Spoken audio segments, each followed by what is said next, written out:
Hi guys, welcome back to Finpact. Mullen has another upcoming catalyst. In my last video, I talked about how I'm not very keen on Mullen, but there are some catalysts that could change my mind. But again, this depends on these catalysts being executed properly and translating into Mullen producing revenues. So Rapid Response Defense Systems have chosen Mullen Automotive as the exclusive provider for their Class 1 EV cargo vans. They see Mullen's Class 1 EV cargo as a strategic fit for the federal government business.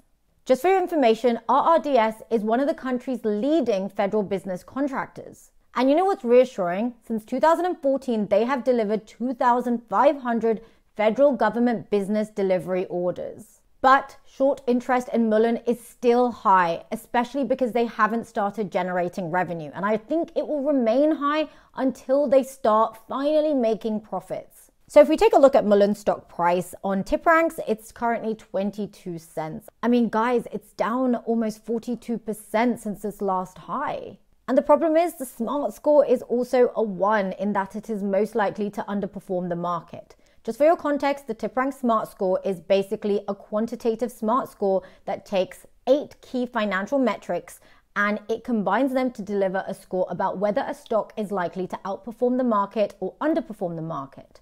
A score of 5 is neutral. So a 1, well, that's the lowest score, naturally. So Mullen, you gotta up your game. But I do know someone else that is very bullish on Mullen, and that is BlackRock. BlackRock is a renowned asset manager. They have invested in plenty of different companies with success. So it is reassuring that BlackRock believes in Mullen. They have upped their stake not just in Q3, but also in their Q4.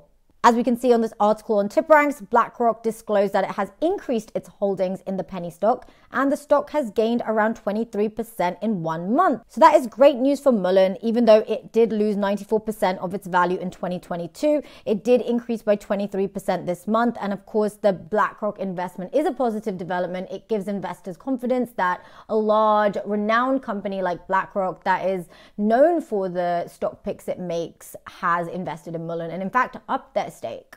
Now, I mentioned in the last video that Mullen's balance sheet is not ideal. They look like they are heading towards bankruptcy if they don't start making revenues and profits. But the RRDS development is good news. Hopefully that translates into more profits. But also, in other good news, Mullen is trying to reduce this debt.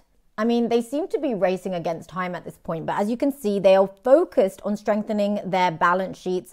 They have eliminated around $13 million in debt, and they have reduced their indebtedness to less than $10 million compared to $30 million in the prior year.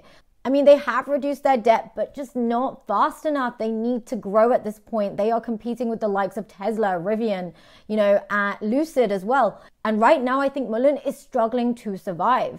The RRDS deal could be a lifeline for them. Hopefully it translates into profit. So I'm going to be giving you guys an update on that and giving you an update on their financials shortly. But guys, it is tricky times. It's a very speculative play. I mean, an EV company with such high capital expenditures, not yet in profit compared to the likes of Tesla. It's a hard one, but I do think there is some potential in the Mullen stock, but it's so risky. I personally am staying away from it right now. The short interest is too high. And if there is a short squeeze coming up, I think it is going to be very temporary. The rally will not be long lasting. You know, with a stock, the rallies are only long lasting and a share price will only start stabilizing when that company is able to consistently deliver profits and revenues and partnerships and deals. Until that happens, we are going to see continued growing short interest. So in the short term, I do still think that this 23% rally is only temporary and we will see some downswings, especially if inflation data continues to worsen globally and Federal Reserve and central banks around the world continue to actually increase interest rates rather than lower them again. And then on top of that, analysts are also saying that the 2023 rally was a bull trap. And this is according to Morgan Stanley.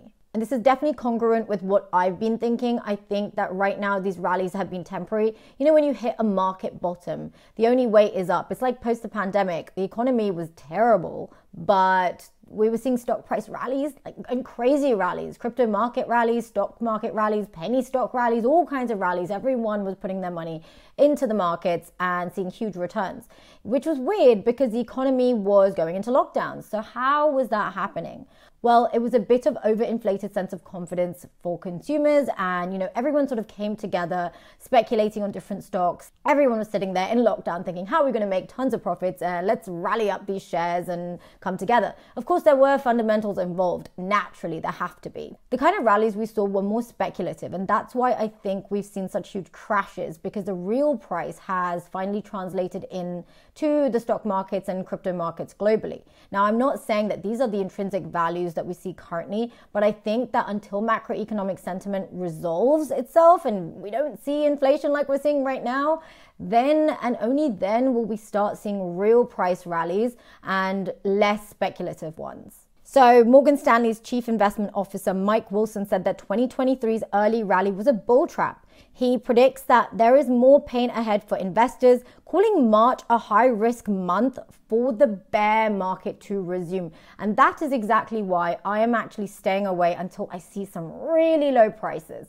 I think there is some downside coming up for Mullen, and only then will I scoop up this penny stock. Remember, penny stocks are a gamble, and Mullen is a penny stock, and it is an EV startup that isn't yet in profits.